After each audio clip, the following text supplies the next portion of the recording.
الحمد لله نصلي ونسلم على رسول الكريم أما بعد فأعوذ بالله السميع العليم من الشيطان الرجيم بسم الله الرحمن الرحيم. آج عظیم دن اس نسبت سے شہنشاہ بغداد سیدنا شیخ عبدالقادر جیلانی جن کو ہم عرف عام غوث اعظم پیران پیر دستگیر کہتے ہیں، ان کی یاد میں منایا جاتا ہے، ان کا سالانہ عرس منایا جاتا ہے۔ یہ واحد ہستی ہیں کہ جن کی یاد باقاعدہ پورے عالم اسلام کے اندر ہر مہینے منائی جاتی ہے، جس کو ہم سادہ لفظ میں کہتے ہیں کہ آئش کی، وہ تو ہر مہینے ہوتی ہے۔ اور جب یہ ربیع الثانی کا مہینہ آتا ہے تو اس کے اندر سردار غوث پاک رضی اللہ تعالیٰ عنہ کا عرس منایا جاتا ہے۔ اب یہ ہم کیوں مناتے ہیں، ان کی یاد کیوں ذکر کرتے ہیں، وہ کون ہستی ہیں، یہ جاننا ضروری ہے۔ آج مادہ پرستی کا دور ہے، اکثر لوگوں کو پتہ ہی نہیں ہے کہ شیخ عبدالقادر جیلانی غوث اعظم کو کون کہتے ہیں، وہ کون ہے، ان کا مقام کیا ہے، اور ان کی یاد کیوں منائی جاتی ہے۔ کیا یہ رسم ہے؟ جیسے ہم لوگ اب بہت جگہ اعتراض کرتے بھی ہم کو نظر آتے ہیں، وہ طرح طرح کے قطرے لگاتے ہیں کہ یہ کہاں سے نکلا ہے۔ تو یہ چند ایک باتیں ضرور ذہن میں رکھیں کہ پہلی بات یہ ہے کہ ہمارا جو دین ہے، دین اسلام، یہ صرف اللہ کو ماننے کا کام نہیں ہے کہ صرف اللہ کو مان لیا تو بس مومن ہو۔ آپ سب جانتے ہیں کہ اللہ کو بھی ماننا ہے، جو ہم ایمان مفصل پڑھتے ہیں، بچوں کو یاد کرواتے ہیں، ضرور خود بھی یاد کیا کریں، اس کو مفہوم بھی سمجھیں، اس پہ ہی غور کریں تو بہت ساری باتیں سمجھ آتی ہیں کہ آمنت باللہ و ملائکتہ و کتبہ و رسلہ والیوم الآخر والقدر خیرہ و شرہ من اللہ تعالی والبعث بعد الموت۔ بڑے سادہ سے الفاظ ہیں، آسان سے۔ اب اس کا ترجمہ کیا ہے؟ یہ ہم خود یاد کرتے ہیں، بچوں کو یاد کرتے ہیں، کیونکہ یہ ہمارا پورا ایک چارٹر ہے، ایمان کس چیز پہ رکھنا ہے۔ آمنت باللہ، پہلی بات ہے کہ اللہ پر میں اللہ پر ایمان لانا، تو اللہ پر ایمان لانا ہی مکمل دین ہوتا ہے۔ تو پھر یہاں بات رک جاتی ہے نہیں، وہ ملائکہ نہیں اور اس کے فرشتوں کا۔ اب کوئی ایسا بندہ بیٹھا ہے یہاں پہ جس نے فرشتے کو دیکھا ہے؟ نہیں نہ دیکھا، لیکن پھر بھی ہمارے اوپر کیا لازم کر دیا کہ ہم نے فرشتوں کا ایمان رکھنا ہے، اور کتبہ اور اس کی کتابوں پر۔ قرآن کے سوا آپ نے کون سی کتاب دیکھی ہے؟ ہم نے تو وہ نہیں دیکھی۔ حالانکہ ایمان رکھنا کیا ہے؟ ضروری ہے۔ کوئی بندہ اللہ کی کسی کتاب کا انکار کرے گا وہ مسلمان رہے گا؟ نہیں رہتا، کافر ہو جاتا ہے۔ اب بندہ عام اعتراض کرنے والا کہے لو جی قرآن کو چھوڑ کر ہمیں کسی اور کتاب کو ماننے کی کیا ضرورت ہے؟ جیسے آج کل کے عقل پرست لوگ آ گئے ہیں نا، جہل قسم کے، تو وہ ایسا اعتراض کر سکتے ہیں۔ تو یہ ذہن میں ضرور رکھیے گا کہ نہیں، ہم قرآن کو بھی مانتے ہیں، اللہ کی باقی کتابوں کو بھی مانتے ہیں۔ نام یاد ہو یا نہ یاد ہو، بچوں کو اسکولوں میں یاد کروایا جاتا ہے، تورات ہے، زبور ہے، انجیل ہے، اسی طرح ابراہیم علیہ السلام پر 100 صحیفے نازل ہوئے، ان پر ایمان رکھنا ہے، اور نبیوں کے صحیفے آئے، ان پر ایمان رکھنا ہے۔ تو یہ اللہ کی کتابوں پر ایمان ہے، ورسولی اور اس کے سارے رسولوں پر ایمان۔ اب دیکھیے ایمان تو صرف اللہ پہ ہونا چاہیے تھا، جیسے کہ آج کا ایک ملا کہتا ہے بس اللہ کو ہی مانو۔ اللہ کہتا ہے کہ میرے رسولوں کو پر جب تک ایمان نہیں لاؤ تمہارا ایمان معتبر ہی نہیں ہے۔ اللہ کے سارے رسولوں پر ایمان رکھو، سارے کتنے ہیں ہمیں یہ بھی نہیں پتا۔ 1,24,000 ہم سنتے ہیں تقریباً 1,24,000 کسی ایک نبی کا کوئی انکار کرتے تو مومن رہتا ہے؟ نہیں رہتا، مومن نہیں رہتا۔ تو اس سے یہ پتہ چل رہا ہے کہ اللہ نے صرف اپنے اوپر ایمان لانے کے لیے ہمارے لیے فرض نہیں کیا، اپنے اوپر بھی ایمان اپنے رسولوں پر ایمان، اللہ کی کتابوں پر ایمان، فرشتوں پر ایمان، اور پھر آگے تقدیر پر ایمان کہ جو کچھ یہ کائنات میں نظام چل رہا ہے یہ اللہ کا بنایا ہوا ہے، اللہ ہی چلا رہا ہے، اور پھر یہ ہے کہ ہم ہمیشہ کے لیے کیا نہیں ہیں، اور یہ بھی نہیں ہے کہ ہم جب مر جاتے ہیں تو بالکل ختم ہو جاتے ہیں، نہیں، مومن مسلمان ہو یا کافر ہو کوئی بھی ہو، مرنے کے بعد ختم نہیں ہوتا، اس کے بعد پھر اس کو اٹھایا جائے، اس پر ہمارا ایمان، ٹھیک ہے، یہ ساری باتیں اس پر ایمان رکھنا ضروری ہے۔ تو اس سے یہ ہمیں پتہ چلا کہ جو اللہ پاک نے ہم کو نظام دیا ہے اس کو سیکھیں اور سب پر مانیں، ایک بات کو نہ مانے سب کو۔ نبی پاک صلی اللہ علیہ وسلم نے بتایا کہ انا خاتم النبیین لا نبی بعد، میں اللہ کا آخری نبی ہوں، میرے پاس کوئی نبی نہیں۔ اب پہلے کیا ہوتا تھا کہ ایک نبی آیا، اس نے اللہ کی دعوت دی، لوگوں کو اسلام کی دعوت دی، وہ چلا گیا، لوگ پھر گمراہ ہو گئے، اللہ نے دوسرا نبی بھیج دیا، اس نے آ کر لوگوں کا ہدایت دی، ایک وقت کے لیے ہو رہا، پھر وہ بھی چلا گیا، پھر لوگ گمراہ ہوئے، پھر اللہ نے نبی بھیج دیا۔ اس طرح ہے نا 1,24,000 نبی ہے، وقت فوقت مانتے رہے، لیکن ہمارے نبی کے بعد کوئی نبی آئے گا نہیں آئے گا، یہ پکا ایمان ہوگا تو ہم مومن ہیں، ہمارے نبی کے بعد کوئی نبی نہیں آئے گا، لیکن جو ہدایت کا سلسلہ اللہ نے عطا کیا، نبی پاک صلی اللہ علیہ وسلم نے دین لے کر آئے اسلام، وہ دین چلتا رہنا ہے، وہ دین چلتا رہے گا، دین کی تعلیم چلتی رہے گی۔ ابھی تعلیم کی بات ہو رہی تھی، تو اب اللہ نے نظام کیا کیا کہ حضور صلی اللہ علیہ وسلم پورا دین دے کر دنیا سے چلے گئے، اللہ کے نبی نے اپنی ایک جماعت تیار کی جس کے ذمہ لگا کہ تم نے اپنے دین آگے پہنچانا ہے، جو بھی نئے لوگ آئیں گے، پیدائش ہوتی رہے گی، قیامت تک لوگ پیدا ہوتے رہیں گے، آتے رہیں گے، ان تک دین پہنچانا ہے۔ وہ کون سی جماعت ہے؟ 2 جماعتیں۔ اللہ کے نبی نے 2 جماعتیں اس امت کو دی، ایک کو کہتے ہیں صحابہ کرام اور دوسرے کو کہتے ہیں اہل بیت، ہماری سب اہل بیت اور صحابہ کرام۔ اب اہل صحابہ کرام سرکار کے وصال کے بعد تقریباً 100 سال تک کوئی نہ کوئی صحابی زندہ رہا، اس کے بعد ظاہر ہر انسان کو موت آنی ہے، تو سارے صحابہ ہو گئے موت۔ اب آگے دین کس نے چلایا؟ ان ہستیوں نے چلایا جن کی صحابہ کرام نے تربیت کی، صحابہ کرام نے تربیت حاصل کی نبی پاک صلی اللہ علیہ وسلم سے، اور اہل بیت نے براہ راست تربیت حاصل کی نبی پاک صلی اللہ علیہ وسلم سے۔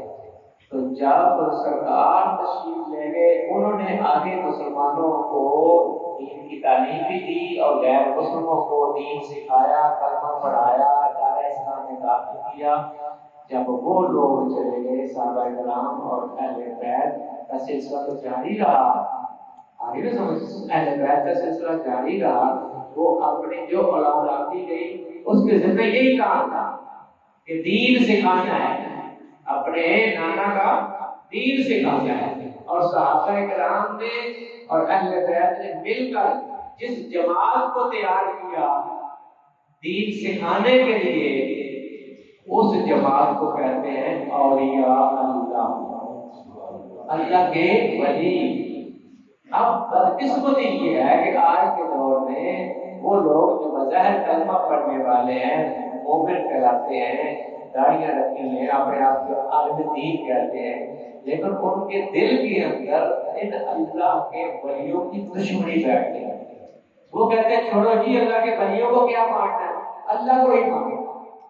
آگے نہ سمجھ، میں نے پہلے آپ کو بتائی وہ بات کہ صرف اللہ کو ماننے سے بندہ مومن نہیں ہوتا، یہ مغالطہ ذہن سے نکال دے جو آج کا ملا ہمارے ذہن میں ڈالتا ہے، اس کی بات نہیں سننی۔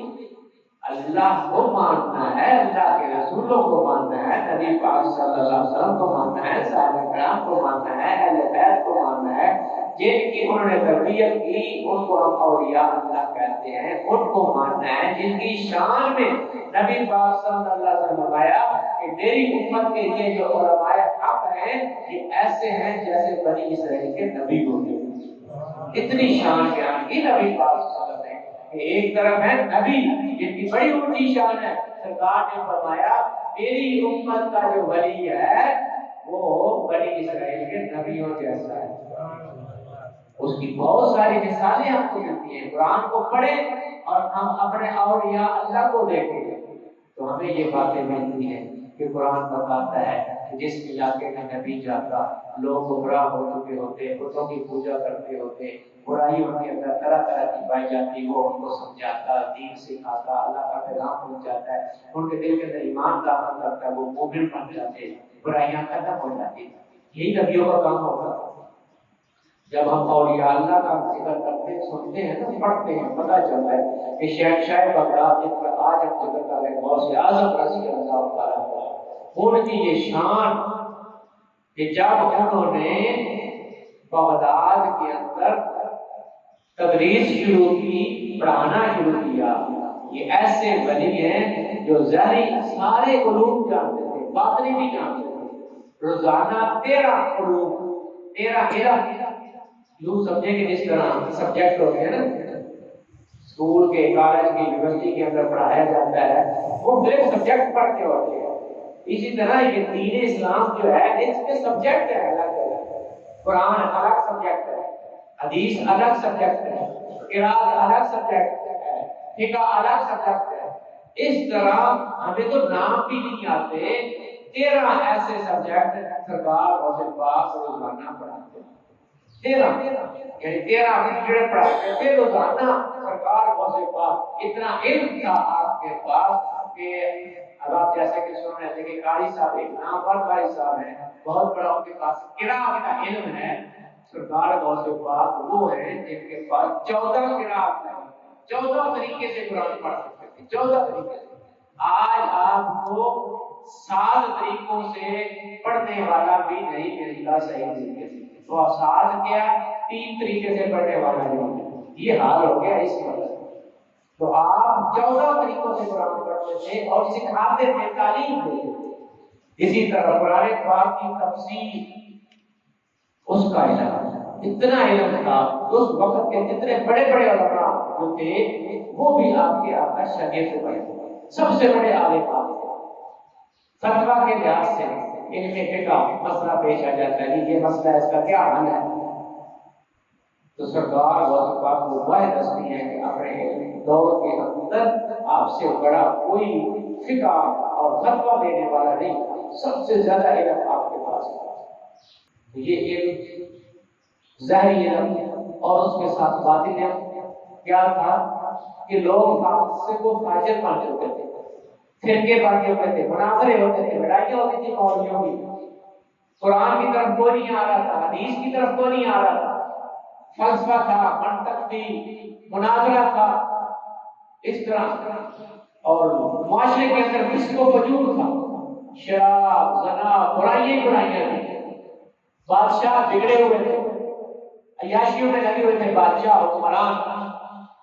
سرکار غوث پاک کا یہ بھی کارنامہ ہے کہ آپ کے دور میں خلیفہ آپ کا نام سن کر ڈرتا تھا، اور علماء جن کو بڑا غرور ہوتا تھا اپنے علم پر، ان کو جب آپ نے دعوت دی، کئیوں نے آپ کے ساتھ مناظرہ کیا، تو جب آپ کا علم دیکھا تو طائر ہو گئے، آپ کے ہاتھ پر پیر پیر آپ کے مرید بنے، اور لوگوں کو حدیث کی طرف اور قرآن کی طرف دعوت اور سمجھایا، یہ جو دنیا کے علم حاصل کرتے ہو یہ تم کو آخرت میں نجات نہیں دے گا، دنیا کا علم حاصل کرتے ہو اس کا فائدہ آخرت میں نہیں ہوگا، آؤ قرآن کی طرف، آؤ حدیث کی طرف۔ آپ نے فرمایا تم قرآن پڑھو گے، قرآن تم کو صاحب قرآن کے پاس لے جائے گا، یعنی اللہ سے ملا دے گا۔ قرآن پڑھو گے تو یہ اللہ سے ملا دے گا، حدیث پڑھو گے تو صاحب حدیث سے مل جاؤ گے، یعنی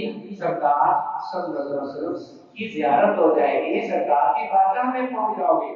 تو سرکار غوث پاک رضی اللہ تعالی عنہ نے اس طرح ظاہری علم سارے علم حاصل کرنے کے بعد جو دین کی تعلیم دینا شروع کی، آپ نے قرآن اور حدیث کی علم عام کیا، مدرسے بنائے، اور پھر جب آپ باز کیا کرتے تھے آپ کی تقریر کے اندر ایک ایک لاکھ آدمی بیٹھا ہوا، اس وقت یہ سپیکر کا نظام نہیں تھا، لیکن آپ جب تقریر فرماتے تھے اس طرح سامنے والا بندہ سن رہا ہے، آخری بندہ جو لاکھواں بندہ ہوتا تھا اس کے بعد بھی ایسی ہی آواز پہنچتی، پھر آپ کی تقریر کا اثر یہ ہوتا تھا کہ پاسوں کو فاجر آتے تھے، آپ کی گفتگو سنتے تھے، دل پہ اثر ہوتا تھا اور آنکھوں سے آنسو جاری ہوتے تھے، اور اس مجلس کے اندر توبہ کر کے اللہ کا ولی بن کے ہوتے تھے۔ آپ کے پاسوں کو فاجر تھے، برائیوں میں جو بھرے ہوتے تھے، تنگ آتا ہے، آخر برائی کرتے کرتے تنگ آ جاتا ہے، وہ برا کام کرنے والے جو آپ کی مجلس میں آ جاتے تھے، جب اٹھ کر جاتے تھے گناہوں سے پاک ہو کر جاتے تھے۔ یہ تاثیر تھی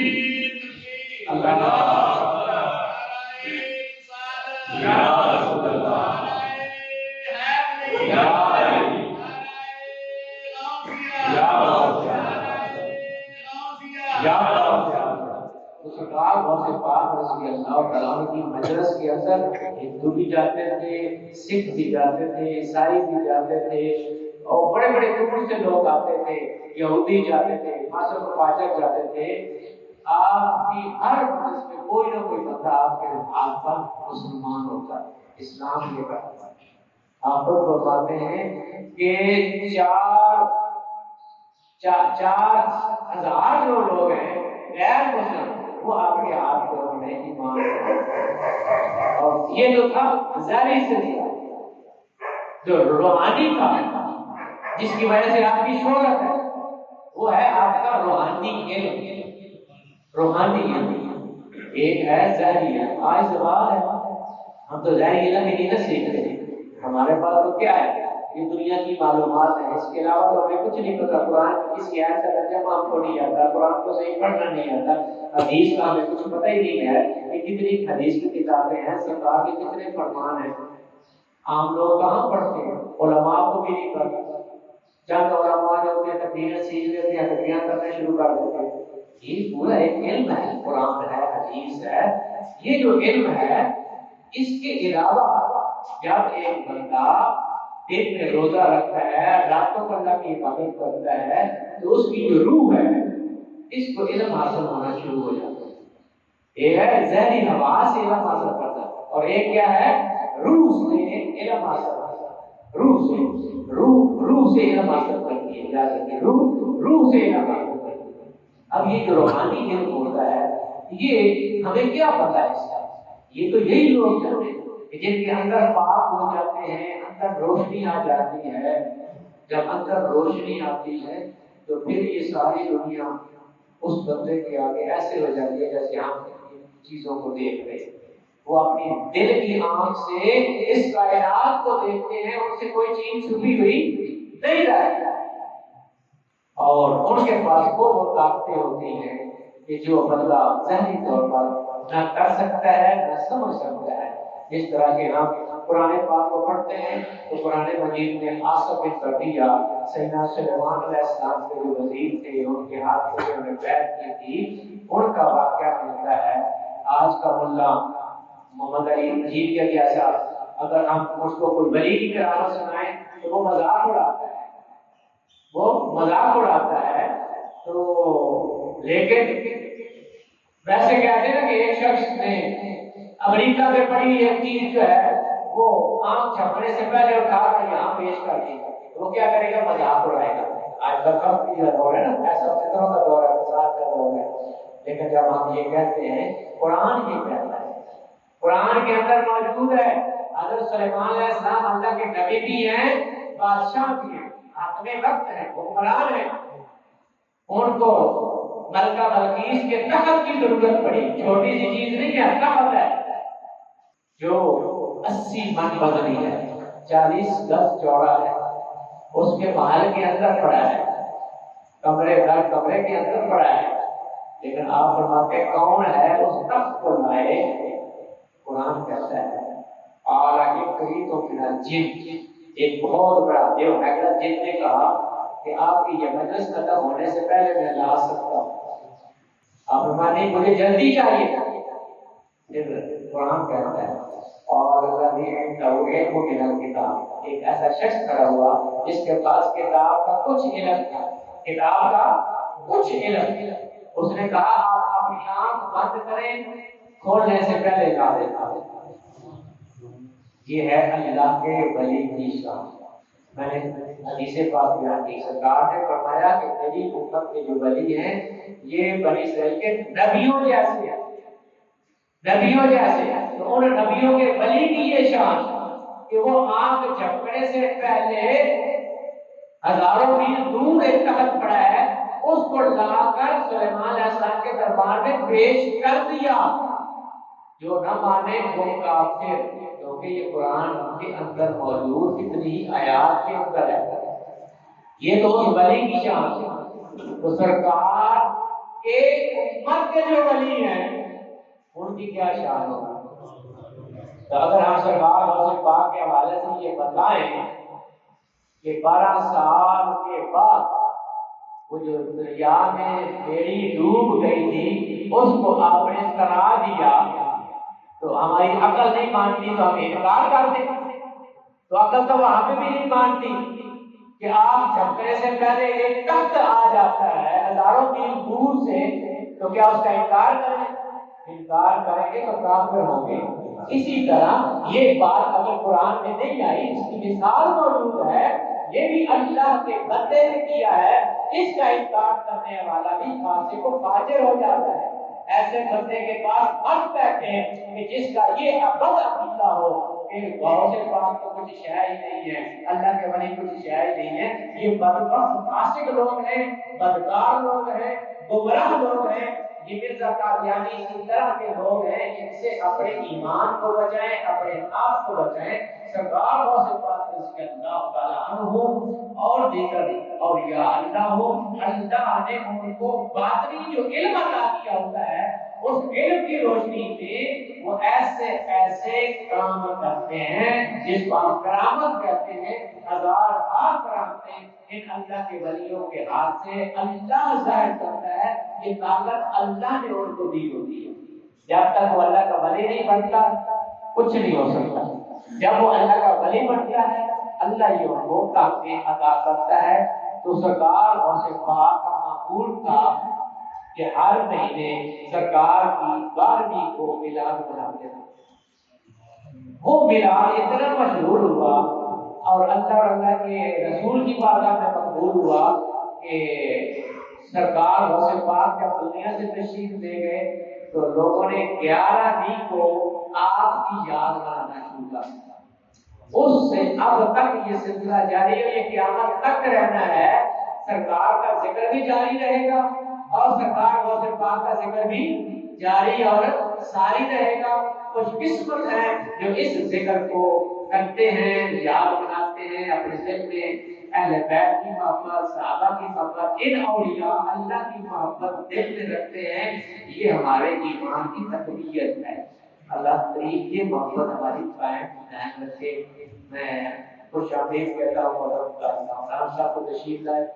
آپ کو پتہ ہے بہت مصروف شخصیت ہے، تشریف لے کر آئے ہیں. ان کی جو محبت ہے خلوص ہے، اللہ تعالیٰ ان کی خدمت قبول فرمائے. اس ادارے کے اندر جو تعلیم دے رہے ہیں بچوں کو، اپنے بچوں کو تجوید کی تعلیم دلوائیں، قرآن کی تعلیم دلوائیں. تو اللہ تعالیٰ نے ان کو یہ سعادت عطا کی ہے.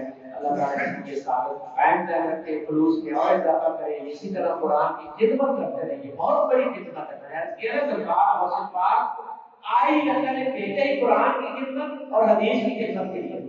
انہوں نے قرآن کی تعلیم دی اور حدیث کی تعلیم دی.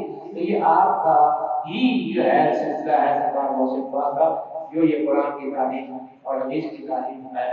اللہ تعالیٰ ہم سب کو مل کر اس مقصد اور مدرسے میں اس سلسلہ تعلیم کو جاری اور ساری تقریب کی توفیق عطا فرمائے. اب ذوق شوق کے ساتھ قرآن سنیے، ذوق سے سنیے تاکہ دل اور روح جو ہے اس کو خوراک ملے، روحانی ہم کو خوراک ملے اور سرکار غوث پاک کا فیض ہم کو ملے. اللہ کے کرم فرمائے. سرکار غوث پاک فرماتے ہیں قیامت تک آنے والا جو میرا عقیدت مند ہوگا، مرید ہوگا، اس وقت ہم جنت میں نہیں جب تک اس کو بھی جنت میں لے کرنا چاہتے ہیں. تو اس لیے اگر کوئی قادری سلسلے میں بیعت نہیں لیا کسی اور میں ہے، دل میں یہ رکھ لے کہ میں غوث پاک کا مرید ہوں، یہی ارادت ہوتی ہے، یہی مریدی ہوتی ہے، تو دل کے اندر سرکار غوث پاک کی محبت رکھے، انشاءاللہ یہ کام آئے گی.